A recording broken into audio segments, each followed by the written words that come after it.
Friends, कैसे हो आप लोग। आज मैं ये वीडियो लेकर आई हूँ एफसीआई वर्सेस आरआरबी पीओ। पर ये वीडियो एफसीआई मैनेजर वालों के लिए बिल्कुल नहीं है। ये वीडियो है एफसीआई एजी3 वर्सेस आरआरबी पीओ। बहुत से लोगों का सिलेक्शन हो गया है अलग अलग कैडर में। अब कुछ लोगों ने तो बिल्कुल सोच लिया होगा कि मुझे तो आरआरबी पीओ अप्लाई नहीं करना है। अब बहुत से लोगों के मन में ये कन्फ्यूजन होगा कि आरआरबी पीओ अप्लाई करें या ना करें। तो इसी कन्फ्यूजन को दूर करने के लिए मैं ये वीडियो लेकर आई हूँ, जिसमें मैं बहुत से टॉपिक्स में डिस्कशन करूँगी, जिसके बाद आपका डाउट बिल्कुल क्लियर हो जाएगा कि आरआरबी पीओ के लिए अप्लाई करें या ना करें। तो फ्रेंड्स, सबसे पहले मैं बात करूँगी पोस्ट के बारे में। अब एफसीआई एजी3 असिस्टेंट ग्रेड 3 की पोस्ट है। अब आप बोलोगे कि ये तो सबको पता है, मैं ये बात क्यों बता रही हूँ। पर हाँ, मैं ये बोलूँगी क्योंकि मुझे डिटेल में डिस्कशन करना है आपके साथ। एफसीआई एजी3 असिस्टेंट की पोस्ट है और आरआरबी पीओ ऑफिसर की पोस्ट है। अब अगर आप अपने घर पे कहते हो ना कि मैं आरआरबी पीओ के लिए अप्लाई करूं या ना करूं, तो 100% आपके घर वाले ये कहेंगे कि ज़रूर अप्लाई करो, क्योंकि बैंक एक रेप्यूटेड जॉब है। अगर आप बैंकर बनते हो, वहाँ पे आपको रिस्पेक्ट मिलेगा, आप ऑफिसर कहलाओगे। तो हाँ, वो बिल्कुल सही कह रहे हैं, क्योंकि ऑफिसर ऑफिसर होता है। अगर आप लोग ऑफिसर बनते हो, आरआरबी पीओ का एग्ज़ाम फाइनली क्लियर करते हो, आफ्टर प्रीलिम्स क्लियर करोगे, then mains and then interview, तो मन में ना एक सुकून मिलता है कि इतने दिन तैयारी करने के बाद फाइनली मैं ऑफिसर बन गया। तो वो चीज़ अच्छी, अगर आप सुनना चाहते हो लोगों के मुंह से कि हाँ, उनका बेटा तो ऑफिसर बन गया, मैं ऑफिसर कहलाऊँ, तो ठीक है, आप लोग आप अप्लाई करो, ये जॉब तो बहुत अच्छी है। अब सेकेंड टॉपिक है सैलरी। सैलरी एक बहुत बड़ा फैक्टर होता है एफसीआई एजी3 में। चाहे आपका किसी भी कैडर में सिलेक्शन हुआ हो, after all deductions 48,000 monthly salary आपको मिलेगी।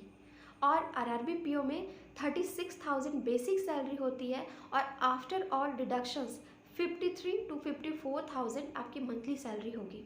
तो ज़्यादा का डिफरेंस नहीं है, ठीक है। अब तीसरा टॉपिक है वर्क लाइफ। एफसीआई एजी3 में आपको आपका सिलेक्शन अगर जनरल कैडर में हुआ है तो आपको ऑफिस वर्क होगा सुबह के 10 बजे से शाम के 5 बजे तक। उतना ज़्यादा वर्कलोड नहीं होता एफसीआई में किसी भी पोस्ट में अगर आपका सिलेक्शन होता है। वहीं अगर डिपो कैडर में आपका सिलेक्शन हुआ है और आपकी पोस्टिंग अगर लार्ज पॉपुलेशन वाले स्टेट्स में हुई है, जैसे यूपी, बिहार, झारखंड, राजस्थान, मध्य प्रदेश, तो वहाँ पे तो डिपो बड़े बड़े होते हैं, तो थोड़ा सा वर्कलोड होगा। लगभग मंथ में आपको ऑलमोस्ट सारे दिन काम करने पड़ेंगे। लेकिन अगर आपकी पोस्टिंग हिमालयन स्टेट्स या फिर नॉर्थ ईस्टर्न स्टेट्स में होती है, तो यहाँ पे डिपो छोटे छोटे होते हैं, तो आपको यहाँ पे मंथ में कुछ दिन ही काम करने होंगे, बाकी दिन कोई काम नहीं होता। और आरआरबी में क्या है, क्योंकि ये बैंक है, तो सुबह के 10 बजे से शाम के 6 बजे तक तो काम आपको करना ही पड़ेगा, क्योंकि बैंक में बहुत से मिसलेनियस काम होते हैं। पर आप कभी भी आरआरबी को दूसरे बैंकों के साथ कंपेयर मत करना, क्योंकि आजकल क्या हो गया ना कि कोई भी बैंक हो, लगभग सारे बैंकों में कस्टमर्स को म्यूचुअल फंड कराना है, उनका इन्वेस्टमेंट कराना है, ऐसा टारगेट दिया जाता है।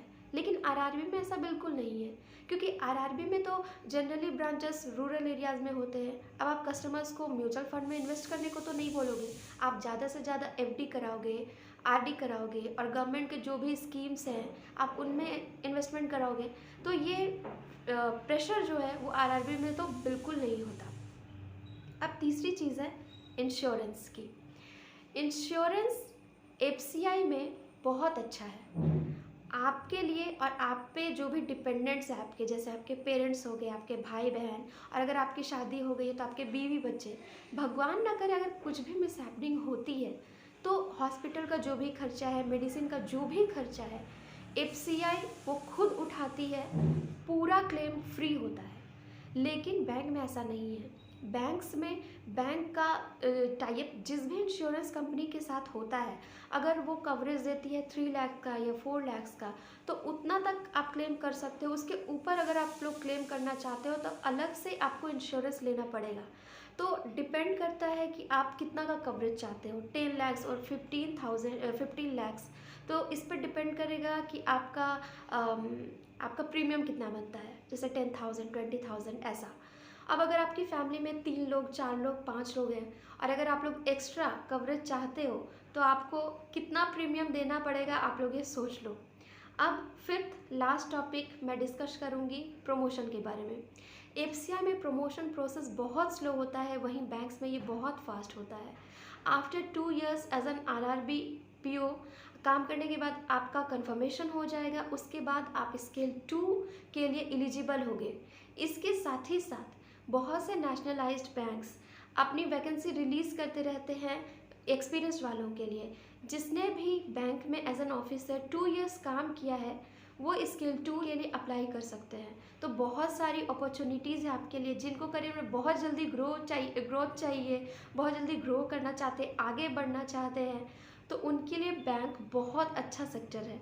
तो ये सब कुछ मैंने आपके साथ डिस्कशन किया। अगर इसके अलावा कोई भी डाउट्स होता है तो आप लोग हमसे कमेंट बॉक्स में या फिर टेलीग्राम पे पूछ सकते हैं।